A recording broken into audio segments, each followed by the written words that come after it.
The smell of bitter almonds wafting from the cup of hot chocolate instantly chilled my blood. Monica had served it to me with that sweet smile she'd perfected over 30 years, but something in her eyes shone with a coldness I had never seen before. Without her noticing, while pretending to look for sugar in the pantry, I switched my mug with that of David, her husband, who had gone to the restroom and left his hot chocolate untouched on the table. 20 minutes later, the gut-wrenching screams coming from the kitchen confirmed what my maternal instinct had suspected. My own daughter had tried to murder me. David was convulsing on the kitchen floor, foam coming from his mouth, and his eyes completely dilated. Monica was screaming with a desperation that seemed genuine, kneeling next to her husband of 5 years, while I dialed 911 with hands that trembled as much from shock as from adrenaline. At 67 years old, after having single-handedly raised an adopted child who had come into my life traumatized and broken, I never thought I would be witnessing that same child trying to kill me. "He's dying!" Monica yelled, tears streaming down her perfectly made-up cheeks. "David, please don't die. Mum, do something." But as I watched her perform her grief, something in my analytical mind, the same mind that had made me a successful accountant for 40 years, began to process details that didn't fit.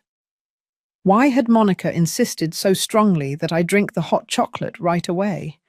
Why had she prepared exactly 3 mugs when she knew David never drank hot chocolate in the afternoon? And why, despite her hysterical screams, was there not a single real tear in her eyes? The paramedics arrived in 8 minutes that felt like 8 hours. While they worked frantically to stabilize David, one of them asked me what he had eaten or drunk in the past few hours. "Hot chocolate," I replied automatically, but then corrected myself. "Well, he drank hot chocolate. I didn't get to finish mine." "Who prepared the hot chocolate?" I looked at Monica, who was sobbing theatrically while the paramedics prepared David for transport. "My daughter." The paramedic wrote something in his notebook and looked at me with an expression I couldn't decipher.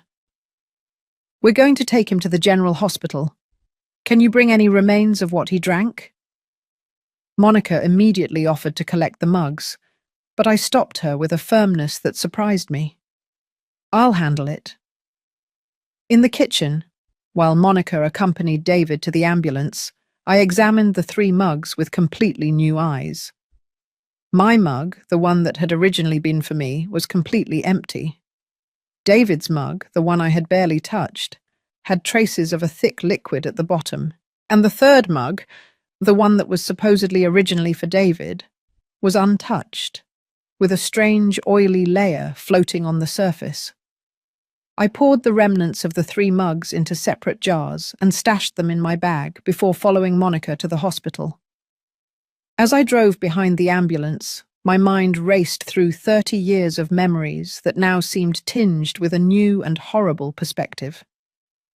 Monica had come into my life when I was 37 years old and had lost all hope of being a mother. I had spent a decade trying to get pregnant with my late husband, Robert, and after his death in a car accident, I had decided to adopt. The social workers had introduced me to Monica as a 5-year-old girl who had suffered severe trauma.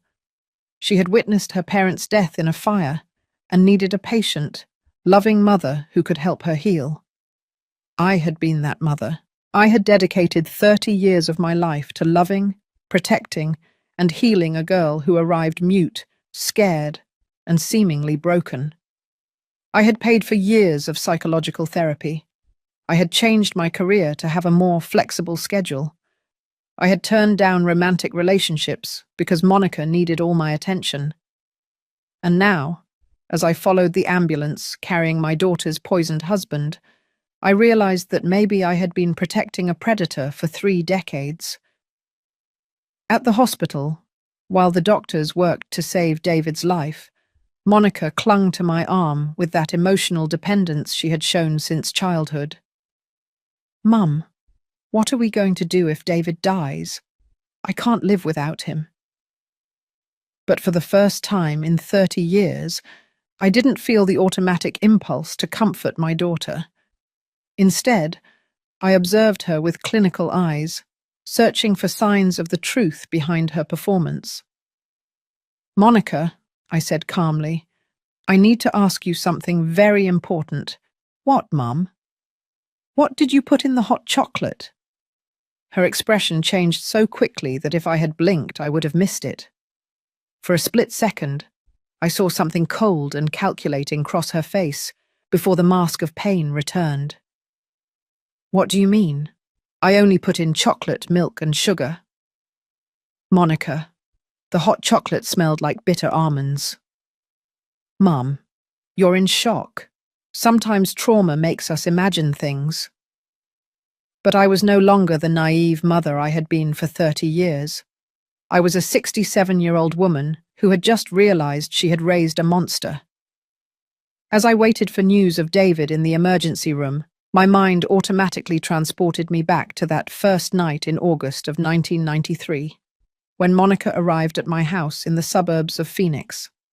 The social worker, Jane Miller, had prepared me to receive a severely traumatized child.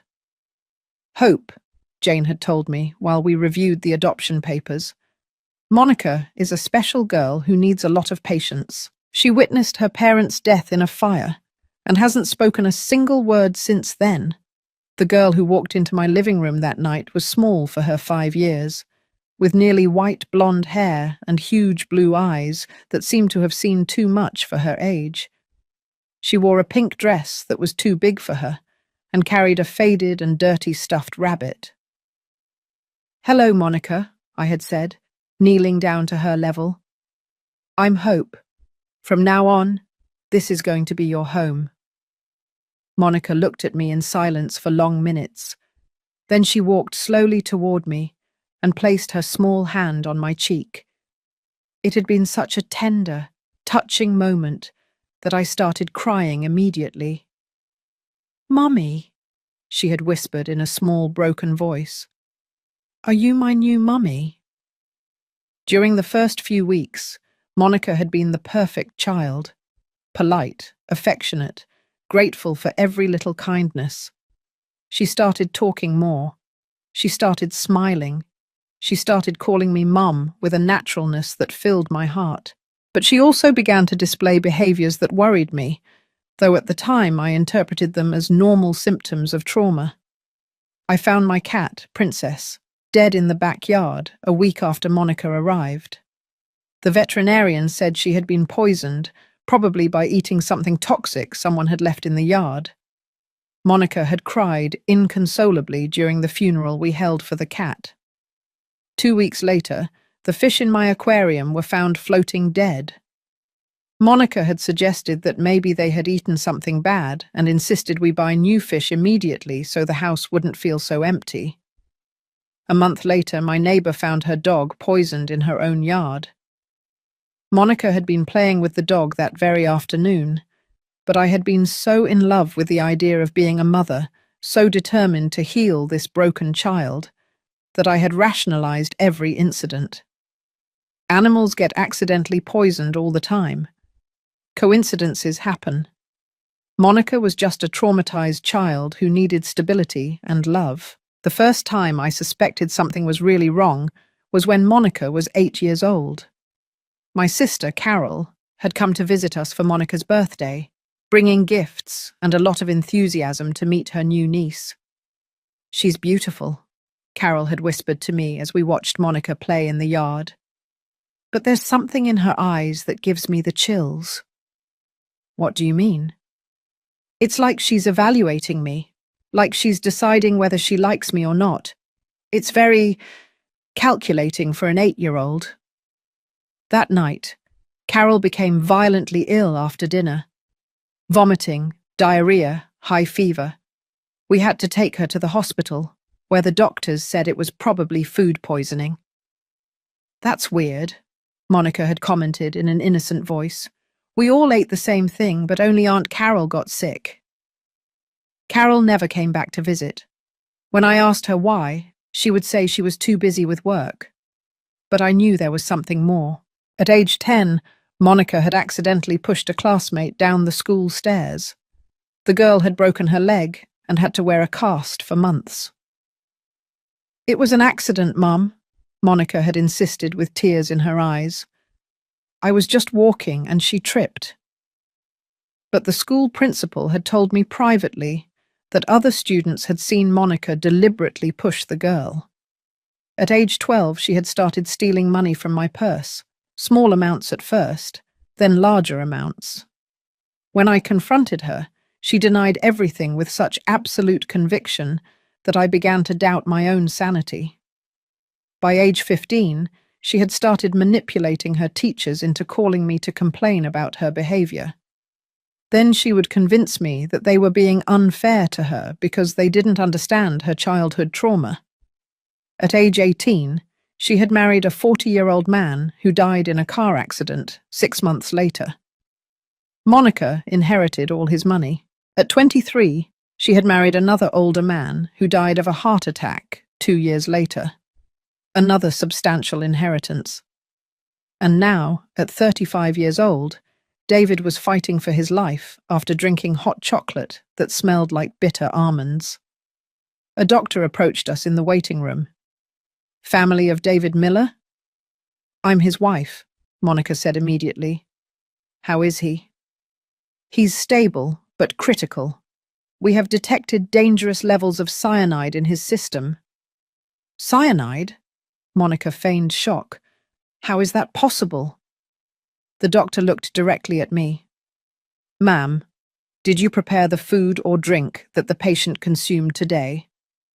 "No," I replied clearly. "My daughter prepared everything." For the first time in 30 years, I was not protecting Monica from the consequences of her actions. Dr. Thompson, an older man with a serious expression, led us to a private room to talk about David's condition. Monica clung to my arm as she had done all her life when facing difficult situations. But this time, her touch caused me nausea instead of maternal tenderness. "Mrs. Miller," the doctor told Monica, "your husband has been poisoned with cyanide. It's a very specific substance that is not accidentally found in common foods or drinks." "Cyanide?" Monica sobbed with perfect acting. "But how? Where could he have gotten cyanide?"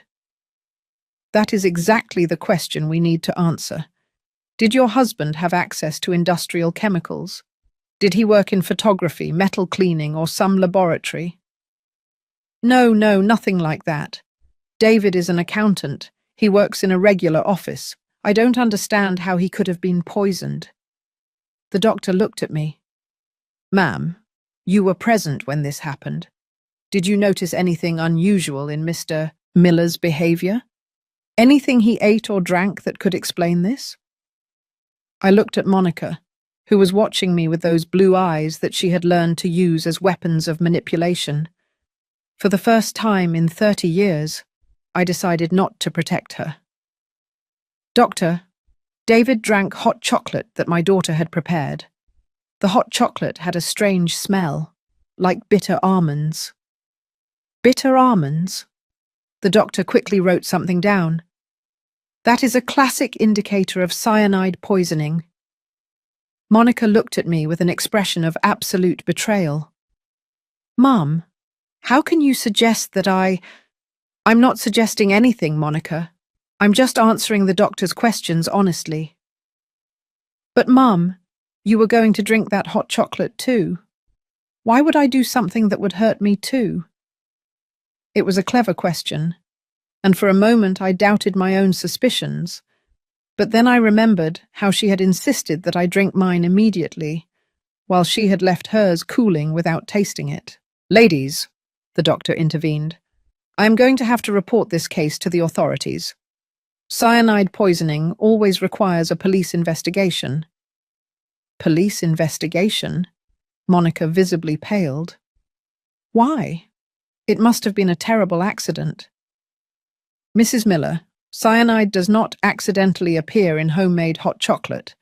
Someone put it there deliberately." After the doctor left, Monica and I were left alone in the waiting room.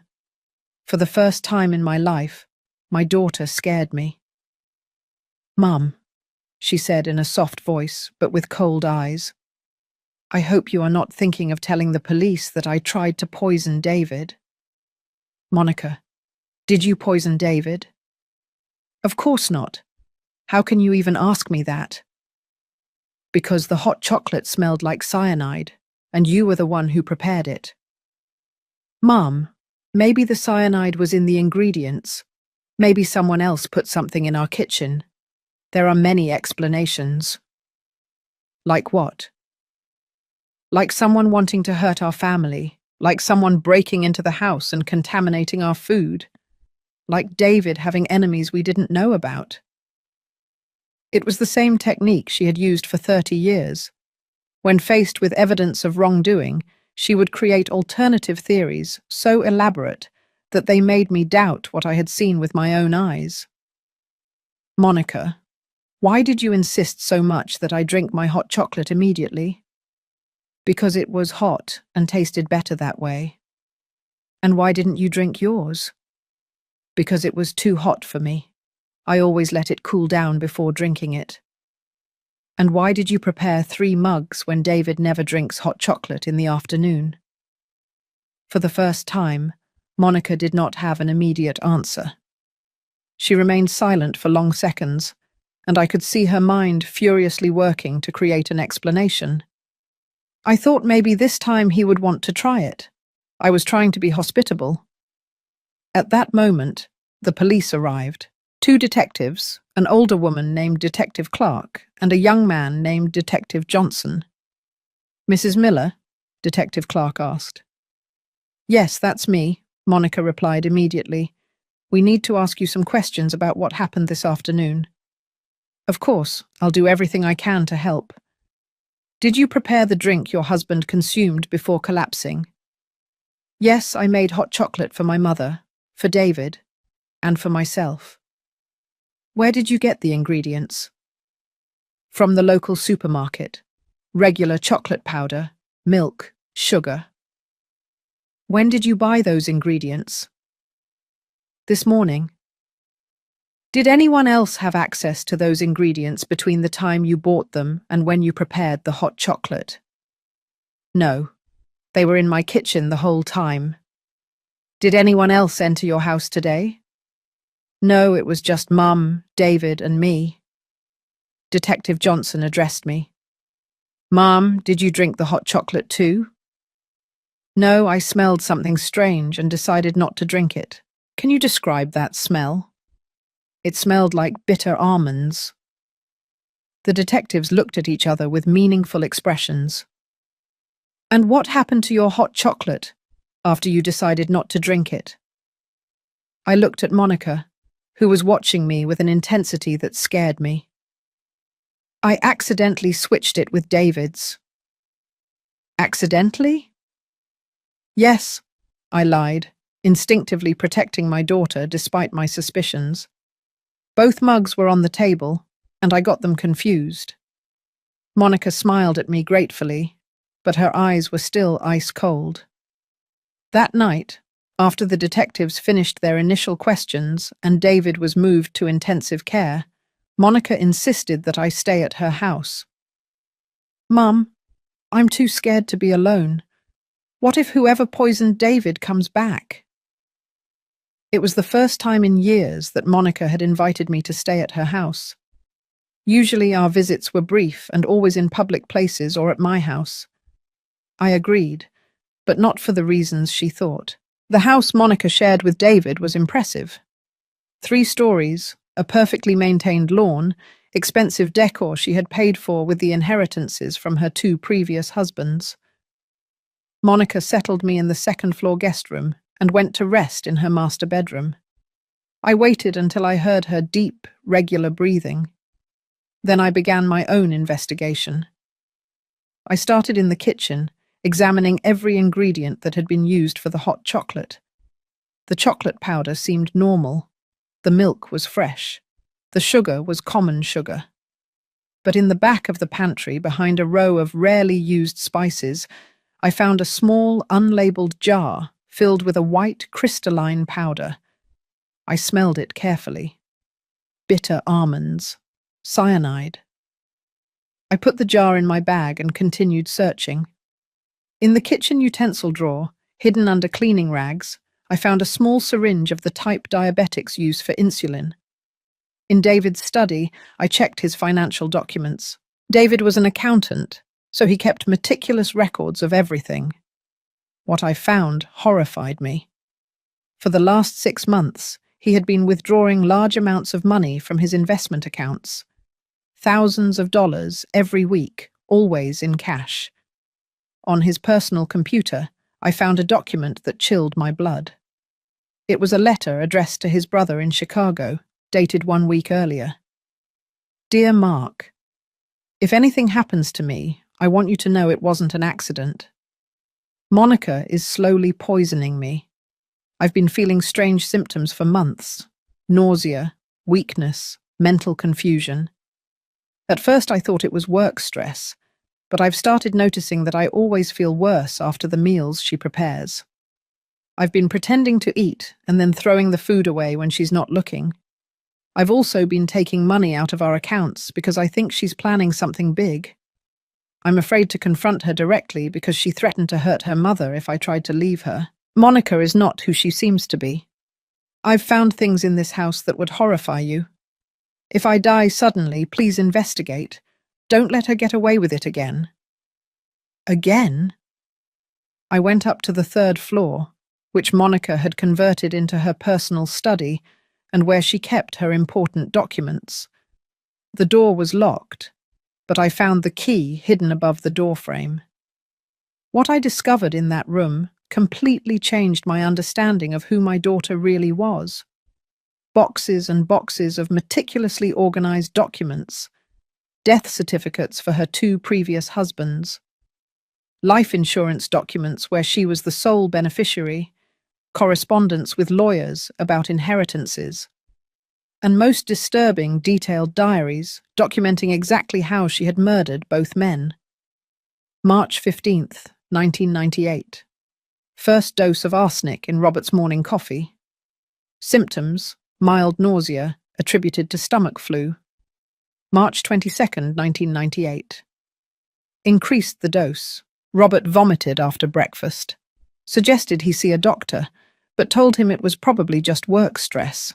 March 30th, 1998. Robert is losing weight and energy. Doctors can't find anything specific. I'm giving him vitamins that are mixed with more arsenic. April 15th, 1998. Robert died this morning. Death certificate says natural causes related to kidney failure. Inheritance, $450,000. The diaries continued with similar details about the death of her second husband, Frank, who had died of a heart attack 2 years after being poisoned with digitalis, a heart medication that in high doses causes cardiac arrest. But what horrified me most was finding a folder labeled Mom, Hope, Final Plan. Inside were copies of my will, where Monica was my sole heir, documents from my bank accounts and investments. How had she gotten that information? A life insurance policy for $2 million that I didn't remember signing, a detailed plan to gradually poison me over several months, and a note that said, "Accelerate plan. Mom is starting to suspect. Lethal dose of cyanide in hot chocolate. Blame David if necessary." My own daughter had been planning to murder me for months, but there was more. A box marked pre-adoption contained documents that completely shattered me. Monica had not lost her parents in an accidental fire. She had murdered them when she was 5 years old, using matches to set the house on fire while they slept. The social workers had fabricated the trauma story to make it easier for her to find an adoptive family. For 30 years, I had been raising and protecting a serial killer. I heard footsteps on the stairs.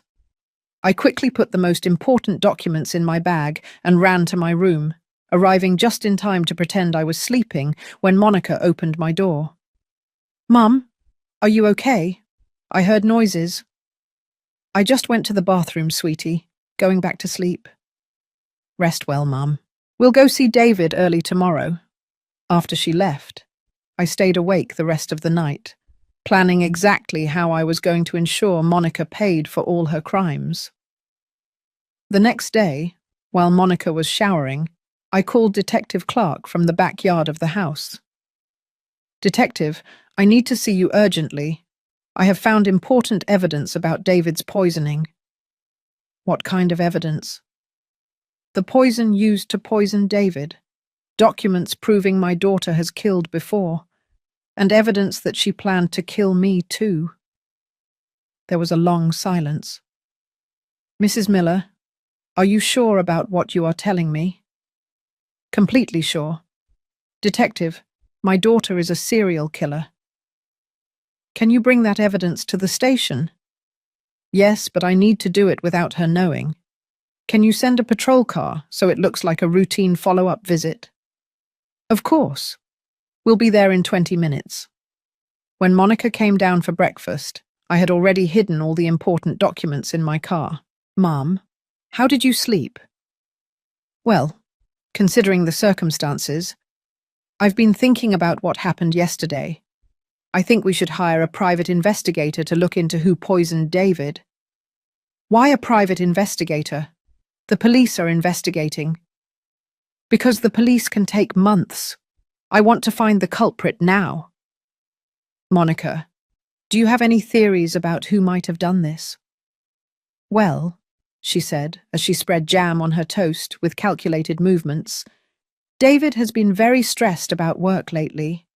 Maybe someone from his office who is jealous of his success. Or maybe some dissatisfied client. Exactly. Or maybe, she paused and looked at me with a thoughtful expression. Maybe someone who knows about your money and wanted to hurt you by using David. What do you mean? Mum, everyone knows you're wealthy. Your house, your investments, your inheritance from Dad Robert. Maybe someone thought that if something happened to you, David and I would inherit everything, and then they could blackmail or hurt us to get the money. The way she was planting seeds of alternative explanations was brilliant, but they didn't work on me anymore. Monica, do you know how much money I have? Not exactly, but I know it's considerable. How do you know that? Because you've worked as an accountant for 40 years, because Dad Robert left you well provided for, and because you've always been very careful with money. Have you ever seen my bank statements? Of course not.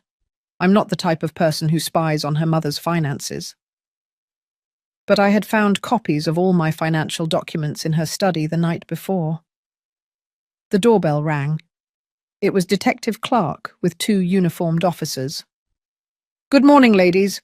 We just came to ask some follow-up questions. Of course, Monica said immediately. Is there anything new about David? Your husband is stable, but still critical. We have definitely confirmed that he was poisoned with cyanide. Do you have any idea how that could have happened? We are investigating several possibilities, Mrs. Miller, the detective told me. Could we speak with you privately for a few minutes? Of course. We went out to the yard, where I discreetly handed her the bag with the evidence. Detective, everything is in there. The jar of cyanide I found in her kitchen, the diaries where she documents how she murdered her 2 previous husbands, and the plans she had to murder me. Detective Clark quickly examined some of the documents. Her expression progressively hardened. Mrs. Miller, this is evidence of multiple homicides. Why didn't you report these previous deaths? Because I didn't know they were murders until last night. For 30 years, I thought they were natural deaths. And are you sure these documents are authentic? Detective, I recognize my daughter's handwriting. These diaries are written in her own hand. We are going to need you to come with us to give a formal statement, and we are going to arrest your daughter immediately. Can I ask you a favor? What? Can you wait until I leave? I don't want to be present when you arrest her. Why? because despite everything she has done, she is my daughter. And for 30 years, I loved her with all my heart. I don't want my last memories of her to be in handcuffs and being taken to jail. Detective Clark nodded with understanding. Go now. We'll take care of the rest. I went back into the house where Monica was washing dishes, softly whistling as if it were a normal day. Monica, I'm going home. I need some things, and I want to rest in my own bed. Are you sure, Mum? I'd rather you stay here where I can take care of you. I'm sure. I hugged her one last time, feeling the strange sensation of embracing a stranger who had my daughter's face. I love you, Monica. I love you too, Mum. But we both knew it was a lie. 3 days later, I received a call from the hospital.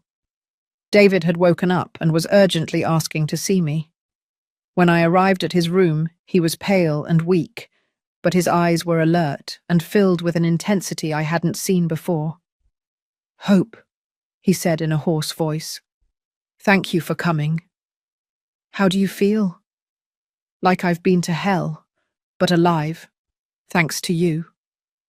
Thanks to me? I know you switched the mugs. Monica told me when she thought I was unconscious. My blood froze. What else did she say? That she had prepared the hot chocolate especially for you, that she had been planning to poison you for months, but that you had ruined everything by switching the mugs. David, since when did you know Monica was trying to poison you? For about 6 months. I started feeling sick after meals, but only after the meals she prepared. At first I thought it was paranoia. Then I started pretending to eat, and then secretly throwing the food away. Why didn't you leave her? Why didn't you go to the police? David looked down, ashamed. Because she threatened me with you. With me? If I tried to leave her, or if I reported anything to the authorities, she was going to kill you. She said she had ways to poison you that would look like natural death, and that no one would suspect because you're an older woman. And you believed her? Hope. I found Monica's diaries about a year ago. I know what she did to her other husbands. I know she's a killer. Why didn't you tell me? How do you tell a mother that her daughter is a monster? You love her so much. You have sacrificed so much for her. I thought if I could withstand the gradual poisoning, maybe we would eventually find a way to escape together. David, did you know she planned to kill me? I suspected. Lately, she had been asking questions about your will, about your finances, about whether you had any life insurance. Did she tell you why she wanted to kill me? Money. Monica thinks you're a millionaire. And am I? David looked at me with surprise. You don't know? I know I have some savings and investments, but I've never calculated the exact total. Hope you have over $10 million in various accounts and investments. The figure took my breath away. How do you know that? Because Monica asked me to review your finances as a family favor. I thought it was to help you with financial planning, but now I realize she was calculating how much money she would inherit when you died. David, there's something you need to know. Monica has already been arrested. His expression changed to pure relief. Really? The police found evidence that she murdered her 2 previous husbands, and evidence that she planned to kill me. She's in jail, without bail. David started to cry. Hope, I've been living in terror for months. Every meal could have been my last. Every night I stayed awake, wondering if I would wake up in the morning. Why didn't you run away? Why did you stay in that house with her? Because I love you like the mother I never had. I couldn't leave her free to hurt you. His words moved me deeply.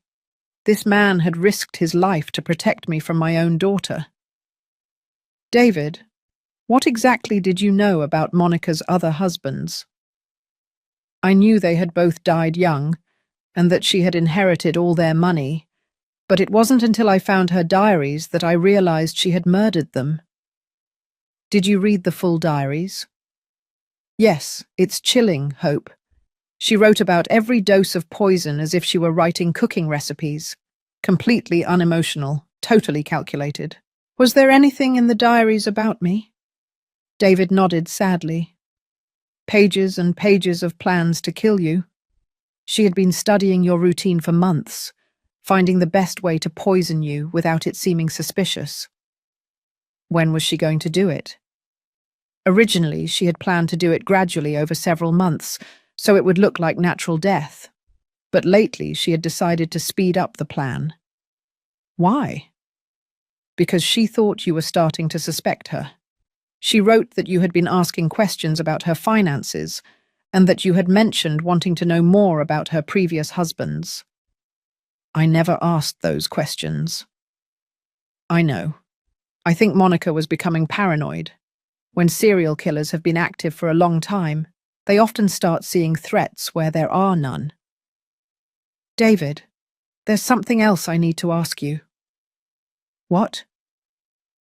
Do you think Monica really loved me, even a little? David looked at me with deep compassion. Hope, based on what I read in her diaries, I don't think Monica is capable of loving anyone. She saw you as a source of money and protection, but not as a mother. What did she write about me specifically? She wrote about you as if you were a long-term investment project.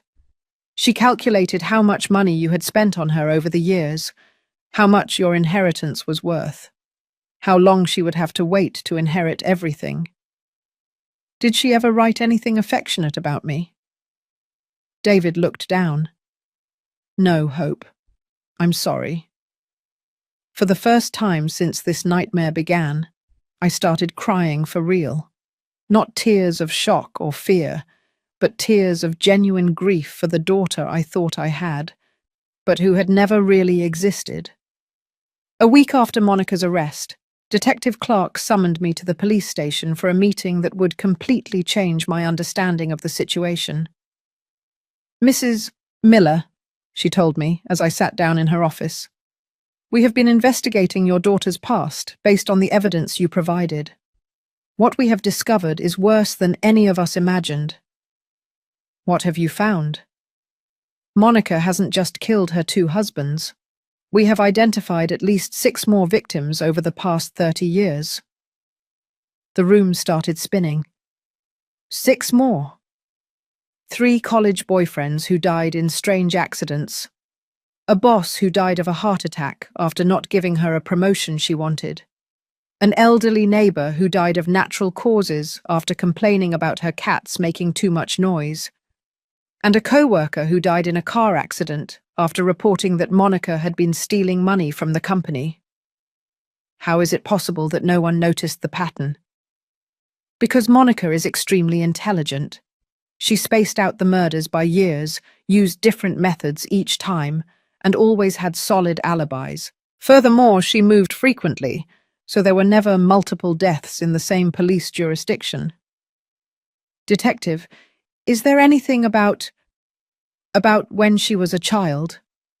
Detective Clark opened another file. That's where the situation gets truly disturbing. We've been investigating the fire that supposedly killed her biological parents. And?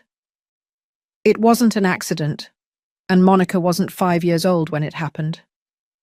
What do you mean? Monica was 8 years old when she murdered her biological parents.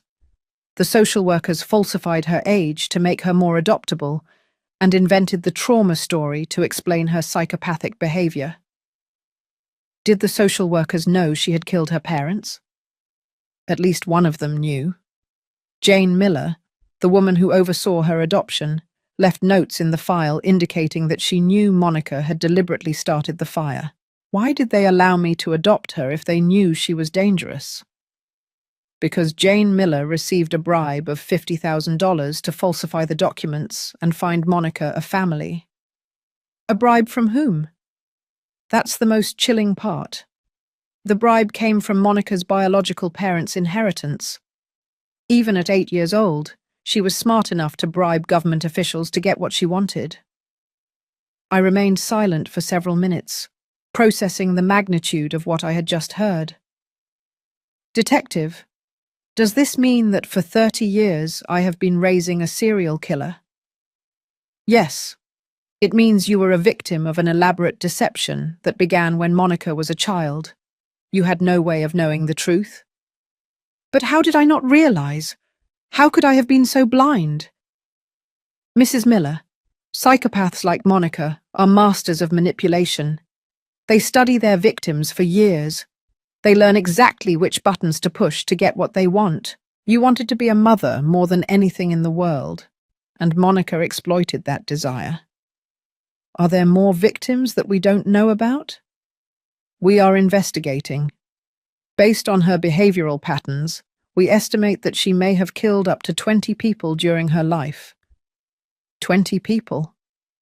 Monica started killing at age 8, and she never stopped. It's one of the most extreme cases of psychopathy we've seen. Detective, what's going to happen to her now? She is going to be tried for multiple counts of first-degree murder. With the evidence we have, she will likely receive life imprisonment without the possibility of parole. Do you want to see her? The question surprised me. Can I? Yes, but I must warn you that Monica is constantly asking to see you. She says she needs to explain something important. Something important? We don't know what. But Mrs. Miller, if you decide to visit her, be very careful. Even in jail, Monica is still extremely manipulative. Do you think I should see her? That decision is completely yours. But if you decide to do so, I recommend you mentally prepare yourself to hear things that can be very disturbing. What kind of things? Monica has been talking to the jail psychologists. She has made some statements about you that are not pleasant. What kind of statements? She says she never really loved you. She says you only adopted her to feel better about yourself after not being able to have biological children. She says you used her to fill the void in your life. And do you believe that's true?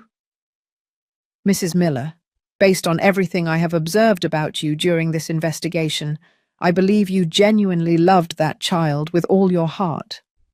The fact that she couldn't reciprocate that love is not your fault. Detective, I want to see her. Are you sure? Yes. After 30 years, I think I deserve to hear the truth from her mouth. The county jail was a grey, depressing building that smelled of disinfectant and hopelessness. When I entered the visiting room, Monica was already sitting at a metal table, wearing the orange inmate uniform. She looked small and vulnerable, exactly like the 5-year-old girl who had arrived at my house 30 years ago. "Mum," she said in a soft voice when I sat across from her. "Thank you for coming." "Mum, there are so many things I need to explain to you." "I'm listening." "First, I want you to know that I am very sorry for everything that happened. I never wanted to hurt David, and I definitely never wanted to hurt you."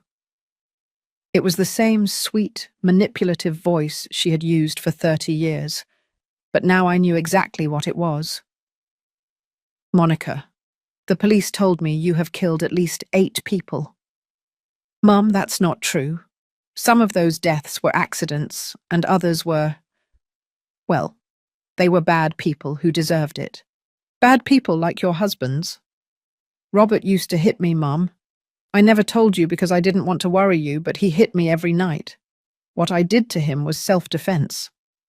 "And Frank?" "Frank was stealing money from elderly clients at his job. He was a thief who ruined the lives of innocent people." "And the neighbor who complained about your cats. How do you know about that?" "The police told me." "Why did you kill him?" "Mum, he threatened to poison my cats. I couldn't allow that." "Monica, did you kill your biological parents when you were 8 years old?" Her expression changed immediately. The mask of vulnerability slipped for a moment, revealing something cold and calculating underneath. Who told you that? The police investigated the fire. They know it wasn't an accident. Mum, they don't understand what really happened. Then you explain it to me. My biological parents were monsters. They did things to me, terrible things a child should never experience. What kind of things? Things I can't repeat. Things that damaged me so much that I had to defend myself. By killing them, it was the only way to escape. Monica, why did you lie about your age? I didn't lie. The social workers got confused with the documents. Monica, I know you bribed Jane Miller to falsify your file. Bribe? Mum, I was 8 years old. How was I going to bribe someone? With your parents' inheritance money. Mum, I think the police are lying to you to turn you against me. Monica, did you ever really love me? The question came out of my mouth before I could stop it.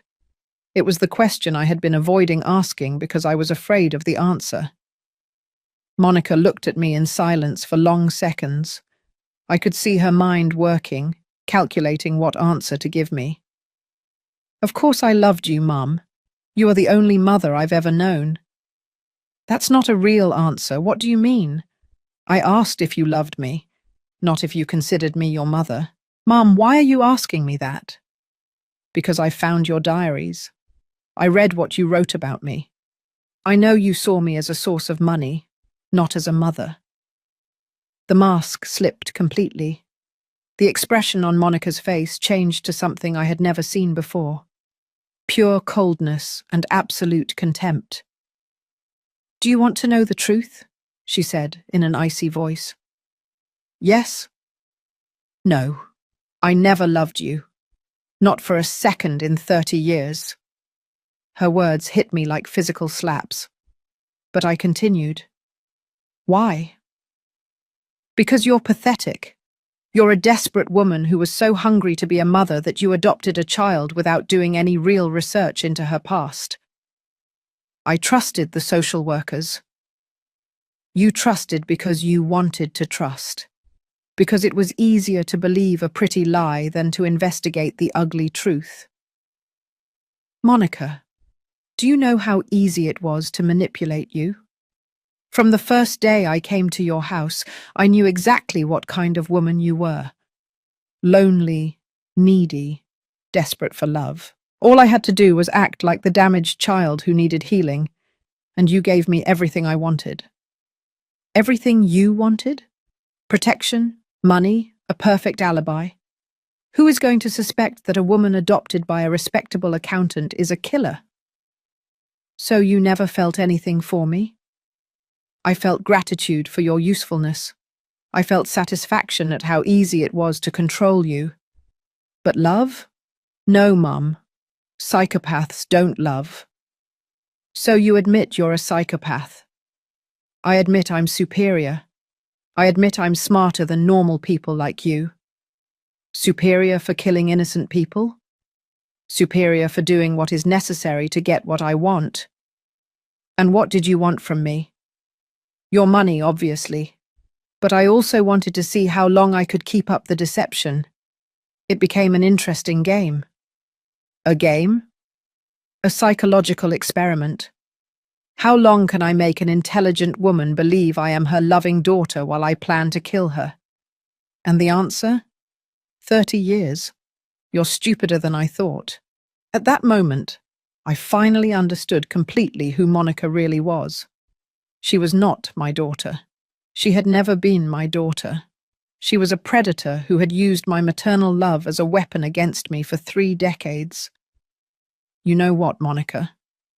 What? Thank you. Thank you for what? For finally showing me your true face. For 30 years, I blamed myself for not being a good enough mother for you. Now I know the problem was never me. The problem is still you, Mum. The problem is that you are weak. No, Monica.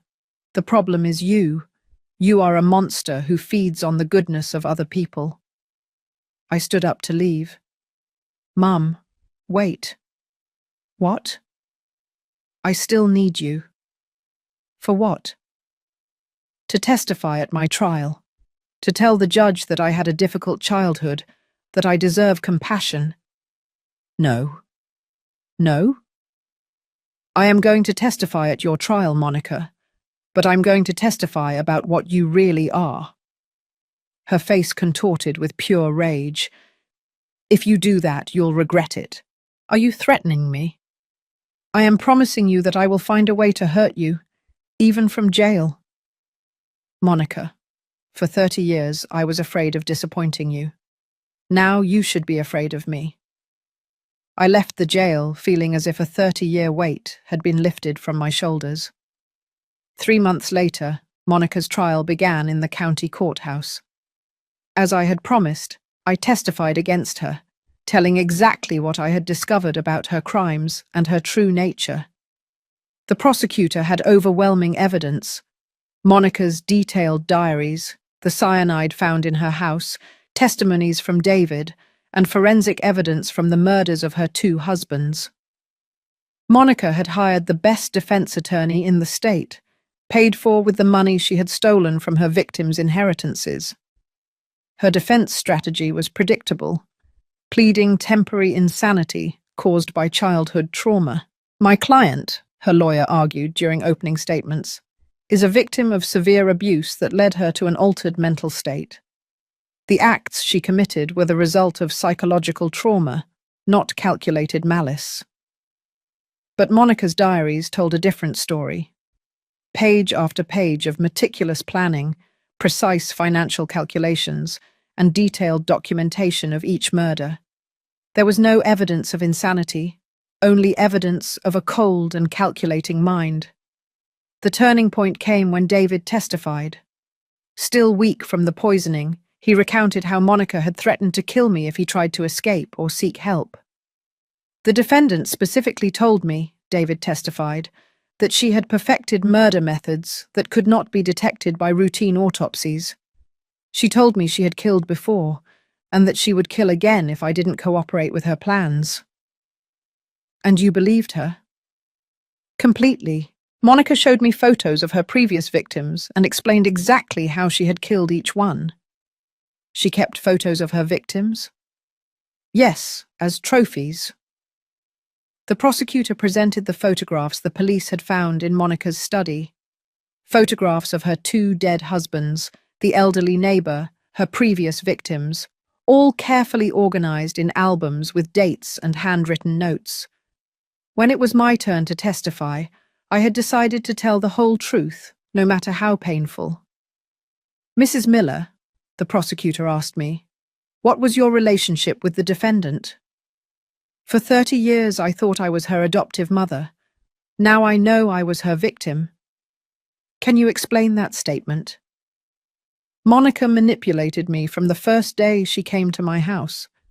She studied me, learned my weaknesses, and spent 3 decades exploiting my maternal love to get money, protection, and cover for her criminal activities. At any point, did you suspect she was dangerous? There were incidents over the years that should have alerted me, but I was so determined to be a good mother that I rationalized everything. What kind of incidents? Dead animals, other people getting sick after interacting with her, manipulative behaviors. But I always found explanations because I couldn't accept that I had adopted a predator. Did Monica ever express remorse for her actions? Never. When I confronted her about her crimes, she told me that the victims deserved it and that she was superior to normal people. Do you believe Monica is capable of rehabilitation? No. Monica is a predator who sees other people as objects that exist for her benefit. There is no evidence that she has the capacity for empathy or genuine remorse. The defense attorney tried to discredit my testimony during cross-examination. Mrs. Miller, isn't it true that you are resentful of my client because you discovered that she didn't love you the way you expected? I am not resentful. I am horrified to have protected a serial killer for 30 years. Isn't it true that you adopted my client to fill a void in your own life? I adopted Monica because I wanted to be a mother. That doesn't justify her using me to facilitate multiple murders. Isn't it possible that you misinterpreted my client's actions due to your own emotional pain? Counselor, I found diaries written in your client's own hand, documenting exactly how she murdered 8 people. There is no possible misinterpretation. The trial lasted 3 weeks. The jury deliberated for less than 4 hours. Guilty of first-degree murder on all counts. Monica showed no emotion when the verdict was read. She looked directly at me as the judge sentenced her to life imprisonment without the possibility of parole, and I could see in her eyes the same coldness I had seen during our last conversation in jail. After the trial, David and I sat on the courthouse steps, processing the end of this nightmare. "How do you feel?" he asked me. "Liberated," I replied honestly. "For the first time in 30 years, I feel completely free." "Do you regret adopting her?" "I regret not having seen the warning signs earlier, but I don't regret trying to save a child who I thought needed love. I'm going to live my life for the first time in 30 years. I'm going to do the things I want to do, not the things I do to please or protect a predator." "And us? Are we still family?" David had been the only genuine victim in this whole situation, besides me. He had risked his life to protect me from Monica. We are the only real family we've had for years. That night, I returned to my house and burned all the photographs, gifts, and memories of Monica. Not out of anger, but out of liberation. It was time to close the most painful chapter of my life and begin a new one. 5 years after the trial, I was sitting in the yard of my new house in Asheville, North Carolina, watching David play with his 2 adopted children. I had made the decision to move out of the city, where I had spent 30 years living a lie. And David had decided to move with me after we became something more than survivors. We became chosen family. The house in Asheville was exactly the opposite of the life I had had with Monica. Open, full of light, honest. David had adopted 2 siblings, Charlie, aged 7, and Anne, aged 5, whose mother had died in an accident and who had no extended family. After everything we had been through, we both understood the value of creating a family based on genuine love rather than obligation or manipulation. "Grandma Hope, can you tell us a story?" Anne asked me that afternoon, snuggling into my lap after we finished eating mashed potatoes and turkey. "Of course, my love. What kind of story do you want?" "A story about a bad witch who turns good." Charlie, who was more serious than his little sister, chimed in. "Anne, bad witches don't turn good. That's why they're bad." It was a distinction I had learned painfully over the past few years. Some people are fundamentally destructive, and no amount of love or patience can change that. "Charlie is right," I told Anne gently, "but I can tell you a story about a woman who learned to protect herself from bad witches." As I told them a very edited version of my own story, I thought about how my life had changed since Monica's trial. First, I had sold everything that connected me to my previous life. The house where I had raised Monica, the furniture I had bought thinking of creating a family home, even my accounting business that I had built for decades. I had started completely from scratch at 67 years old. Second, I had established a foundation that helped identify and support victims of family manipulation. I worked with psychologists and social workers to train adoptive families on warning signs of personality disorders in children. My goal was to ensure that no other person spent 30 years without realizing they were raising a predator. Third, I had learned to trust my instinct. For years with Monica, I had ignored warning signs because I wanted to believe in the idealized version of motherhood I had created in my mind. Now, when something felt wrong, I investigated instead of rationalizing. Grandma, did the bad witch in your story go to jail forever? Charlie asked. Yes, my love. Forever. And she can never get out? Never. But what if she says she's sorry? It was a perceptive question from a 7-year-old. Charlie, some people say they're sorry, but they don't really mean it. They only say it to get what they want. How can you tell the difference? You watch their actions. You don't just listen to their words. If someone is truly sorry, they change their behavior. If they are just pretending, they keep doing the same bad things. David walked over to us after finishing the dishes. Telling which stories again? The children want to understand why some people are bad, I replied. It's an important question, David said, sitting down next to us in the yard. You know what? I think the most important part of any story about bad witches is to remember that good people can always find ways to protect themselves. Like you protected yourselves from the bad witch? Anne asked. Exactly like us, I confirmed, by being brave, by telling each other the truth, and by looking out for each other. That night, after putting the children to bed, David and I sat on the deck, watching the stars. Do you ever think about her? He asked me. Monica? Sometimes, but no longer with pain. With what? With relief that she's where she can't hurt anyone else. Do you think she will ever truly regret what she did? No. The psychologists who evaluated her said she is incapable of genuine remorse. For her victims were not real people. They were obstacles or tools. Do you regret adopting? It was a question David had asked me several times over the years, always gently, but with genuine curiosity. I regret adopting without investigating enough, but I don't regret having wanted to be a mother. And I definitely don't regret adopting Charlie and Anne with you. What's the difference? The difference is that Charlie and Anne are children who need love and security.